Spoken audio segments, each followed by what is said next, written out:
Hey folks, MasakoX here, and welcome to another Dragonball Daima review. If you've only now started to catch up with this series, now a few episodes have come out, you can check out the pinned comment below for the episode 1 review to catch yourselves up. Hey folks, MasakoX here, and I've just got finished watching episode 4 of Dragonball Daima, and yes, whilst it might be continuing the rather chilled out pace of this series, because literally there are so many plot points that are pointing out, hey, you can't just fly across the atmosphere because otherwise you'll just drain your energy. And then we heard about the Sea of Darkness, so you got to be careful about where you go. But there are so many cool little allusions to other things about Dragon Ball's history.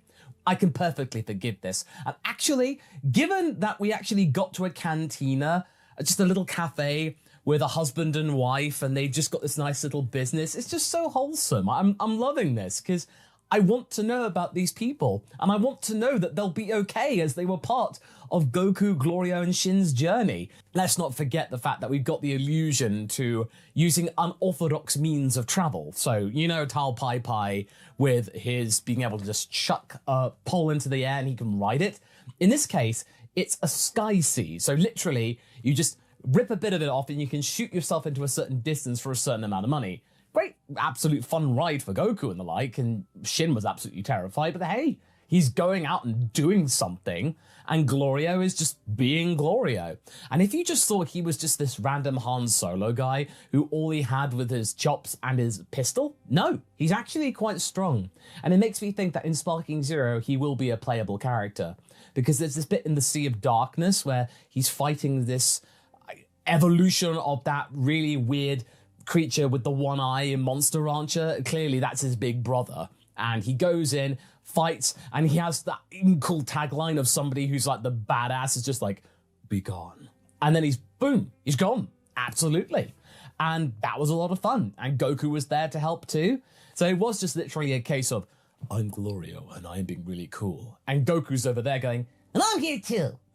It literally was that. So Goku, he helped out and he was incredibly strong, but it allowed other characters to be able to do their part without Goku hogging the limelight all of the time. So I just was really pleased to get to know more about the demon world and a little bit more about the machinations going on. And oh, okay, there's plenty of foreshadowing in this episode for what we might be expecting, because we all know that Piccolo, Bulma, and Vegeta will be turning up later on in the story. And there are these little medi bugs. And I'm like, oh my goodness, the possibilities are endless. Granted, they may turn out to be butt-kiss, they may be a complete scam or something like that they're trying to hawk, but I really, really doubt it. But all of these different bugs can do certain things, like give you smooth skin, cure the common cold, fuse together, and then maybe get you back up to full strength. Absolutely no biggie. What? Fusion. Oh, we don't have Potara, and the fusion dance, Goku and Vegeta don't know, and there wouldn't be enough time to do it. So these medi bugs, this fusion one, the join bug, we are going to be seeing another variation of Gogeta or Vegeto, and it's going to be a mini version. We are going to see this, seriously. They're bringing Goku and Vegeta into the same fold of the story, and they don't fuse? Come on, that's going to be wild. And then there's a strength bug, which is basically the Demon World's version of the senzu beam, so that's a nice little hack. And I like the fact that Goku didn't just load up on all of these bugs, they've got only a finite amount, so they're not over-egging the pudding, as it were.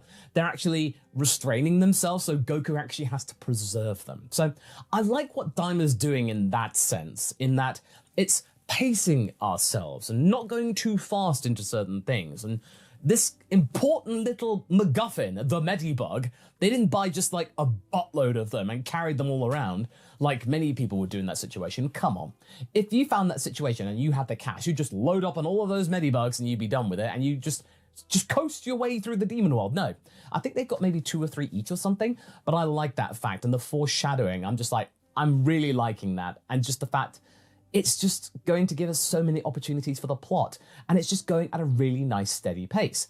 And we've now found out more about the Dragon Balls, how they work, that there is 1 Dragon Ball per demon world, so that in of itself lends a little bit more understanding as to what the plot will be. You've got to beat the final boss of each demon world to then pass through to the next one, which I imagine will probably be those tunnel gates or something that was alluded to in the previous episode.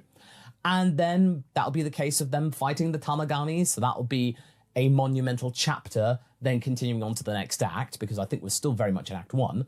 And it's just a really nice place to be around, and the fact that it's stuff like Glorio can be really cool and take down big monsters, but he really doesn't know how to lock his own plane or something like that. And that's a thing. They go, I could swear that I locked it. Oh my goodness. They could just pick up the ship. You know, it's not exactly that hard. It's not a big ship or anything. And they're really big, tough thugs or something like that. But another thing that I really liked was the bit near the end of the episode where Goku, Glorio, and Shin, they head to the nearest town, and Goku using the power pole in such an effective way, which is trademark power pole, Noribo or whatever, just going up into the sky, finding the next town, that's cool. They then get to the town where that police troop that looked like Beerus are arriving, so it makes you wonder, was Beerus's race derived by demons eventually, and then they became gods of destruction? I mean, considering he is a god of destruction, then that might be a little bit more legitimate than, obviously, former Demon Realm people becoming, you know, sacred people or something like that. So there's pause for thought, because they look, the color palette is practically identical, but that's for another time. People suffering under injustice, and Goku cannot stand it. There are so many examples of that in the history of Dragon Ball, where Goku gets angry about something happening and then just blurts out, hey, you don't do that anymore. Well, somebody distracted him, and that was the introduction of Pansy. And I was a little bit concerned that she would have just been a complete deus ex machina and be great at everything. But then it turns out, sure, she is quite inventive. And I'm pretty sure that eventually she and Bomber will get on like a house on fire. But she has this garlic bomb that's meant to go boom, and then nothing happens. So she's inventive and resourceful, but it's just not quite enough to be that effective. But she's plucky, which makes her a very personable Toriyama-like character. She reveals herself to the group afterwards after Goku helps her out and helps her to escape.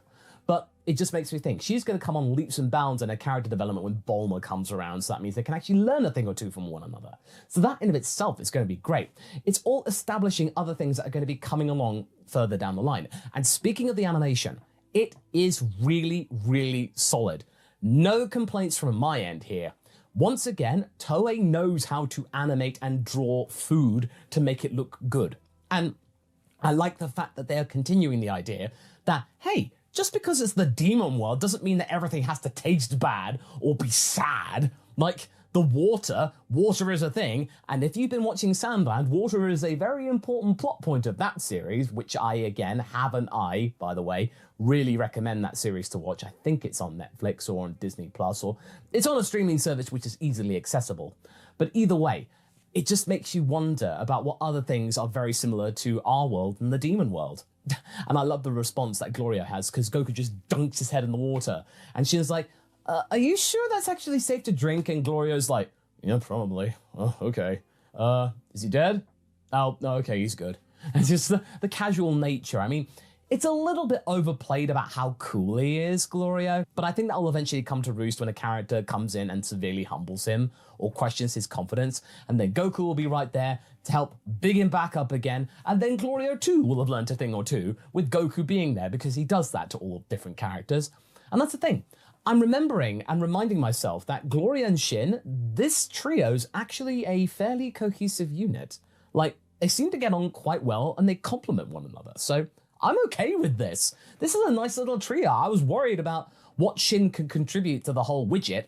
And sure, this episode he didn't really do much other than going, oh, I'm unused to these things, or, I don't really know about this place. I mean, there was a cool exchange that the original plan was to go to the castle of the Third World Demon King and find out what they can do to get to the First World to rescue Dende.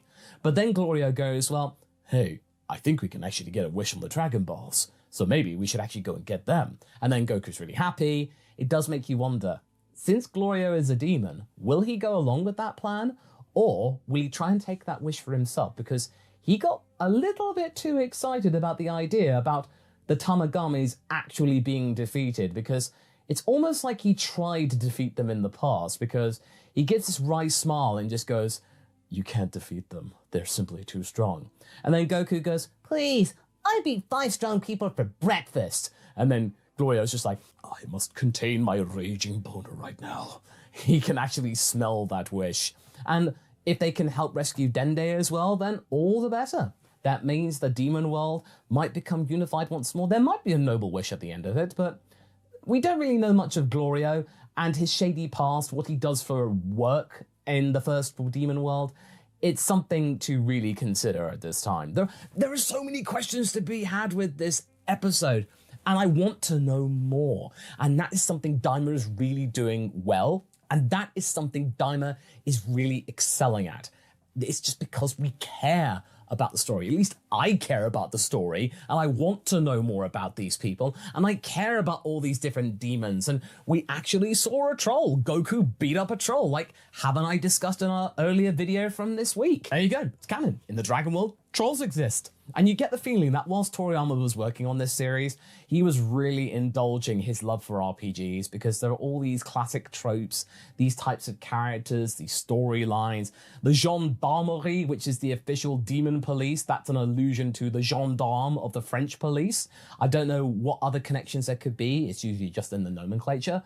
But considering I studied French for a long time as a child, hearing that little reference, I was like, oh, that's really nice to see. That's nice and cool. I understood the reference, and that's really neat. And I'm really wondering about where we can actually go from here, because now for episode 5, we're going to be seeing Pansy introduce herself, because the title of the next episode is literally Pansy, and that's clearly going to be her backstory as to why she is who she is and why she wears the mask.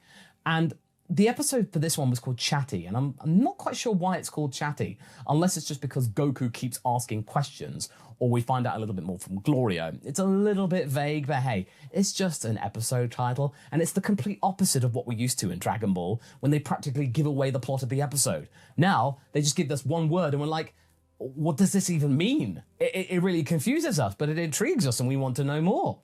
Again, the entire package is absolutely wonderful. I love this episode.